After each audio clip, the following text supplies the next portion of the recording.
Halo, perkenalkan nama saya Andika Pratama Jaya dari kelas B dengan nomor NIM 191033222011090 akan menjelaskan tentang kebutuhan air pada tanaman padi. Dalam budidaya tanaman padi, air merupakan unsur yang sangat menunjang keberhasilan budidaya. Selain hara dari sinar matahari, kebutuhan air pada tanaman padi bisa dikatakan sangat banyak dibandingkan palawija, mulai dari pengolahan lahan hingga penanaman dan pemeliharaan tidak lepas dari air yang cukup banyak. Munculnya gerakan pelestarian lingkungan yang salah satunya adalah melakukan penghematan pemakaian air. Maka sudah saatnya budaya padi menerapkan pengairan dengan hemat air yang ternyata mampu meningkatkan produksi tanaman karena adanya kesempatan akar menyerap oksigen lebih banyak. Perlu diingat bahwa tanaman padi dalam budaya membutuhkan air tetapi bukan tanaman air, sehingga pengairan yang bagus dengan cara mengenai area lahan malah bisa meningkatkan produksinya. Sekian dari saya, terima kasih. Warahmatullahi wabarakatuh. Perkenalkan, saya Hoirul Hasan, kelas B, teknik sipil, kelompok B2. Berikut saya akan menerangkan kebutuhan air pada tanaman ladang. Jenis-jenis pertanian yang kedua adalah lahan kering atau lahan ladang. Sesuai dengan namanya, pertanian lahan kering adalah kebalikan dari sebuah pertanian lahan basah atau sawah. Pertanian lahan kering adalah jenis pertanian yang dilakukan pada sebuah lahan kering, yaitu lahan yang memiliki kandungan air yang rendah, bahkan ekstrimnya merupakan lahan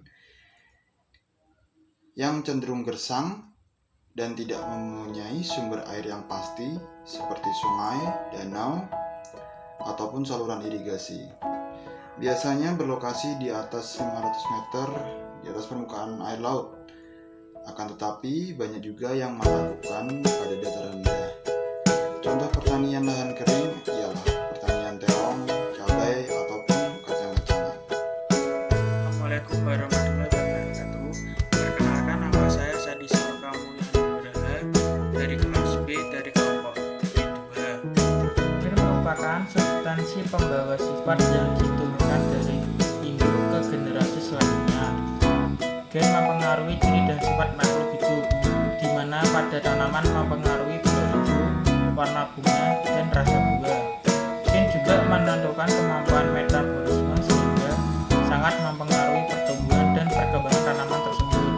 Tanaman yang memiliki gen tumbuh baik akan tumbuh dan berkembang cepat sesuai dengan periodenya. Meskipun faktor gen sangat penting, namun faktor ini bukan satu-satunya yang menentukan pola pertumbuhan dan perkembangan tanaman. Tanaman yang memiliki sifat unggul hanya dapat tumbuh dengan cepat, berbuah lebat, dan rasanya manis di lahan yang subur dan kondisinya sesuai. Bila tanaman lahan tandus dan kondisinya tidak sesuai, pertumbuhan dan perkembangan tanaman ini tidak akan optimal. Terima kasih. Assalamualaikum warahmatullahi wabarakatuh. Assalamualaikum, saya Andi Reska dari kelas B, kelompok B, tugas irigasi bangunan 3, Fakultas Teknik Sipil, Universitas 17 Agustus Semarang. Saya akan menjelaskan faktor internal kebutuhan air pada tanaman ladang tentang hormon. Hormon merupakan zat yang berperan dalam mengendalikan berbagai fungsi di dalam tubuh.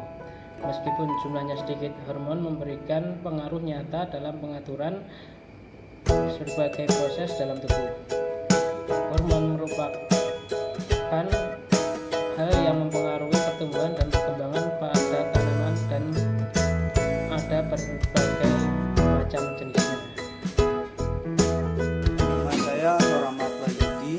Saya akan menjelaskan tentang faktor eksternal dari air dan kelembapan. Air dan kelembapan merupakan faktor penting untuk pertumbuhan dan perkembangan. Air sangat dibutuhkan oleh makhluk hidup. Tanpa air, makhluk hidup tidak dapat bertahan hidup. Air merupakan tempat berlangsungnya reaksi-reaksi kimia di dalam hidup.